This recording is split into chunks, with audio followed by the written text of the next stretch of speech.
34절 말씀, 그 중에 가난한 사람이 없으니, 이 말은 모든 시대가 동경하고 모든 사람들이 꿈꾸는 그런 하나님의 나라 천국이죠. 가난한 사람이 없는 것. 이 일에 모든 사람들이 나설 때마다 이것을 표어로, 이것을 목표로 내걸고 그렇게 시작을 합니다. 그렇지만 영원히 해결할 수 없는 그런 문제인 거죠. 우리 주님께서도 말씀하셨습니다. 너희 곁에는 항상 가난한 사람들이 있을 거다. 항상 가난한 사람이 있을 거다 말씀하셨습니다. 그런데 누가는 교회 가운데, 초기 교회 가운데, 예루살렘 교회 가운데, 핍박받는 교회 가운데 아직 시작도 되기 전에 아주 초창기에부터 그 중에 가난한 사람이 없었다, 이렇게 기록을 하고 있습니다. 이유는 위아래를 다 통해서 확인할 수가 있는데, 사도들이 큰 권능으로 주 예수의 부활을 증언하니 무리가 큰 은혜를 받아 그 중에 가난한 사람이 없으니 그랬습니다. 은혜를 받아 가난한 사람이 없어지는 겁니다. 은혜를 받아서 그 중에 가난한 사람이 없게 되는 것이죠. 그런데 이유를 정확하게 말하고 있습니다. 은혜 받고 그냥 사람들이 없는데도 있는 척 했는가? 은혜를 받아서 사람들이 이 가난해도 부한 것처럼 그렇게 말한 것인가? 은혜를 받으면 새로운 재물관이 생겨서, 물질관이 생겨서 그래서 가난해도 부한 것처럼 느끼는 건가? 가난해도 마음과 정신이 부자라고 하는 말인가? 이타적으로 변해서 욕심이 사라지고 이기심도 사라지고 세상 욕심 사라져서 그렇게 그냥 가난한데 가난하지 않은 것처럼 느끼는 건가? 아니면 물질에 매이기 싫어서 일부러 교회가 은혜 받으면 이렇게 사람들이 행복하다, 그냥 자유롭다, 미화하고 가난한 사람이 있었음에도 불구하고 덮어서 평균적으로 가난하지 않게 되었다라고 하는 말인가? 아니면 일부러 억지로 과장해서 그럴싸하게 미화시키고 있는 건가? 우리가 초대교회 하니까 초대교회는 그렇게 다 행복하게 살았다.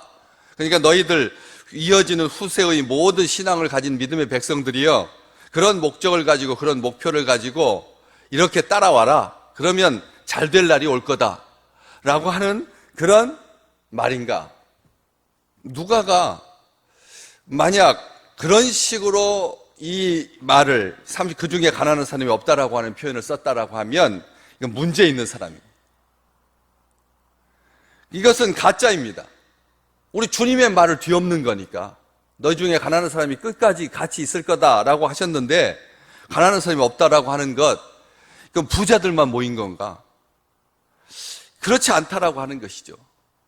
며칠 전에도 말씀드렸지만 노예들이 많았고 또 핍박을 통해서 있는 사람들도 빼앗겨가지고 생활고에 시달렸는데, 어려웠는데, 마게도니아에 있는 교회들이 극심한 가난 가운데서도, 극심한 가난, 지역에 따라서 편차가 있겠지만 극심한 가난에 시달리고 있었는데 부자들만 모였다, 말이 안 된다라고 하는 것이죠. 예루살렘에 있는 성도들은 다 부한 사람들만 있었는가? 유대인들이니까 재리에 아주 밝아서 그래서 부자들만 모인 게 아니다라고 하는 것이죠. 여기 34절은 그것을 정확하게 말하고 있습니다. 밭과 집 있는 자는 팔아 그 판 것의 값을 가져다가 사도들의 발 앞에 두매 그들이 각 사람의 필요를 따라 나누어 주었기 때문이다. 무슨 말입니까? 밭과 집 있는 자가 팔아서 그 판 것의 값을 가져다가 사도들 앞에 발 앞에 두어서 사도들이 각 사람의 필요를 따라 나누어 주었기 때문에 가난한 사람이 없었다는 것입니다.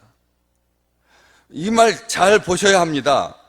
밭과 집 있는 자는 팔아서 라고 하는 이 말, 그 중에 성도들 가운데 밭과 집 있는 자가 있었다라고 하는 말이고, 그리고 그 사람들이 그것을 팔아서 가난을 해소할 수가 있었다라고 하는 말인데, 이게 다 했다, 모든 사람들이 자기가 갖고 있는 밭과 집을 팔았다, 이것을 말하려고 하는 것일까요? 우리가 이 말씀 받을 때 어떤 부담을 가지냐면, 성도들이 아이고 우리 주님께서 이 지상에서 사는 동안 집도 없고 밭도 없어야 되나 보다, 내가 가지고 있는 거 다 털털 털어서 교회에다 다 바쳐야 되나 보다, 이런 생각을 가지니까 이것은 우리 세대하고는 안 맞는 말이 되는 거죠. 잘 말씀을 보십시오. 이 12장 12절, 사도행전 12장 12절에 보면 마가 곧 요한의 어머니 마리아의 집에 모여서, 이 교회가 어떻게 시작되었습니까? 마리아의 집에 모여서, 어머니의 이름으로 되어 있는 집에, 어머니가 가진 집에 얼마나 많이? 120명이 넘는 사람들이 들어가서 모일 만큼 큰, 그것도 다락인데 그냥 밑에 1층에서 이렇게 사람들이 모일 수 있는 그런 공간이 아니라, 정말 우리가 생각할 때 다락방은 한두 명 들어가고 마는 곳인데, 그런 공간에 100여 명이 모일 정도로 큰 거대한 그런 집을 가지고 있었습니다. 소유했습니다. 그 집에서 모인 겁니다. 그 집을 팔았다면 교회가 어디서 모였겠습니까? 이거 잘 보셔야 합니다. 또 이 앞쪽에 사도행전 2장 46절에서 또 보면 집에서 떡을 떼며 성전에 모이기를 힘쓰고, 다 집이 있었습니다. 집이 없는 게 아니라니까요. 또 5장 뒤 또 바로 42절에도 보면 그들이 날마다 성전에 있든지 집에 있든지 하나님을 찬송하고 기쁜 마음으로, 순전한 마음으로 떡을 떼며 그렇게 신앙생활을 했습니다. 다시 말하면 모두가 다 가지고 있는 것을 다 팔아서 공평하게 가난해진 게, 공평하게 부해진 게 아니다라고 하는 것입니다. 이 시대에 밭 없는 사람, 집 없는 사람이 누가 있습니까? 다 있죠. 성도들이, 이 시대가 전체가 다 집과 밭을 가지고 있는 그런 시대인데, 모두가 다 팔아서 가난한 사람을 구제해야 된다, 그렇게 누가는 이것을 강조하고 그것을 말하려고 하는 게 아니라고 하는 게, 그건 공산주의 생각입니다. 모두가 나한테서 다 뺏어서 그래서 공평하게 나눠 가지자, 이것은 공산주의가 하는 말이죠. 성경에서는 그걸 강조하려고 하는 것이 아닙니다. 어떻게 할 수 있습니까? 36절과 37절에 심지어는 사도였던 바나바가 어떻게 했습니까? 그가 밭이 있어서 그것을 팔아서 그 값을 가지고 사도들의 발 앞에 두었다. 사도들 중에도 밭이 있는 사도가 마음에 교회를 사랑하고 교회를 아껴서 자기 밭을 팔아서, 이 사람은 밭만 있었겠습니까? 집도 있는 사람, 유명한 사람입니다. 구브로에서 난 레위족 사람이 있으니 이름은 요셉이라, 사도들이 일컬어 바나바라, 번역하면 위로의 아들이라. 정말 위로하고 격려했던 사도 중에 사도였던, 바울과 함께 바나바와 함께 이렇게 사도라고 불렸던 이 바나바는 밭을 판 겁니다. 집을 판 게 아니라 밭과 집이 있었음에도 밭을 판 겁니다. 그러니까 자기의 삶에 맞게 하나님의 은혜 받은 대로 그것을 함께 나누었던 것이지, 모든 재산을 다 교회에다가 탈탈 털어서 쫄딱 굶고 평생 그렇게 가난에 매여서 사는 것이 아니다라고 하는 것이죠. 잘 기억하십시오. 한 사람의 부가 가난한 나라 10개를 합친 것보다 더 부한 시대를 우리가 경험하고 있지 않습니까? 한 사람의 부가 가난한 나라 10나라의 부보다 더 많은, 총량보다 더 많은 시대를 우리가 눈으로 보고 있습니다. 하나님께서 복 주셔서 교회와 성도가 하나도 가난한 사람이 없도록 하나님께서 일으켜 세우시는 한 사람이 되시기를 주의 이름으로 축복합니다. 이걸 기억하셔야 됩니다. 카네기는 돈을 잘 벌었습니다. 부한 부자가 되었습니다. 10분의 1을 하나님께 드렸습니다. 나중에 더 부자가 되었습니다. 10분의 2를 드렸습니다. 더 부자가 되었습니다. 감당할 수가 없었습니다. 그래서 하나님께 아예 안 되겠습니다. 하나님, 10분의 9는 다 하나님께서 가지십시오. 저는 10분의 1 가지고 살겠습니다. 10분의 1 가지고도 평생 부하게 살았습니다. 크고 화려한 건물, 구름같이 몰려드는 성도들, 완벽한 조직, 완벽한 프로그램, 이것을 말하려고 하는 것이 아니라는 것이죠. 풍성하고 알찬 교회. 무엇이 건강한 교회고 가난하지 않은 교회입니까? 단순하게 물질적으로 부하게 된 것, 가난하지, 부자가 많았으니 그 중에 성도들이 다 부자였으니라고 말하지 않습니다. 가난한 자가 없었다라고 말합니다. 이걸 잘 보셔야 합니다. 가난한 자가 없었습니다. 심령이 가난하고 모이기에 힘쓰고 성령이 충만하고 말씀 중심으로 살고 성령 중심으로 복음 중심으로 예수 그리스도의 부활의 신앙으로 날마다 믿는 자의 수가 더해지고 큰 은혜 받은 교회, 모든 사람에게 은혜가 있었다. 여기 33절에 무리가 큰 은혜를 받아 한순간만 부흥회 때만 일평생에 한두 번 은혜 받아서 그 중에 가난한 사람이 없게 된 것이 아니라고 하는 겁니다.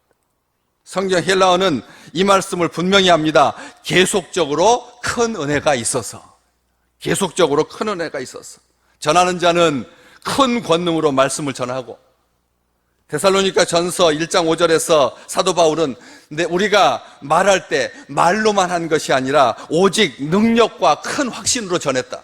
말씀 전할 때마다 이 같은 하나님의 능력에 대한 온전한 확신을 가지고 강하고 담대하게 능력 있게 큰 권능으로 주 예수 그리스도의 부활과 그리스도의 다시 살아나심과 그리스도께서 승천하시고 그리스도께서 우리를 위하시며 그리스도께서 우리와 함께 계신다라고 하는 것을 확신을 가지고 복음을 전파하고, 또 사도행전 10장에 있는 것처럼 고넬료의 가정이 성령께서 말씀 듣는 모든 자에게 내려오셔서, 말씀 듣는 모든 자에게 내려오셔서 그래서 다 같이 큰 은혜를 받고, 빌립보에 살던 자주장사 루디아가 바울의 증언을 듣고 주께서 그 마음을 여셔서 전하는 자나 듣는 자나 똑같이 은혜 가운데서 하나님의 능력 가운데서 이 일을 행함으로 말미암아 가난한 자가 없게 된 것이죠. 예수 믿는 사람들은 가난한 자가 없는 정도로 끝나는 그런 세대를 이미 지났습니다. 모든 자들이 다 능력 있고 지혜롭게 감당할 수 있도록 하나님께서 물질을 주십니다.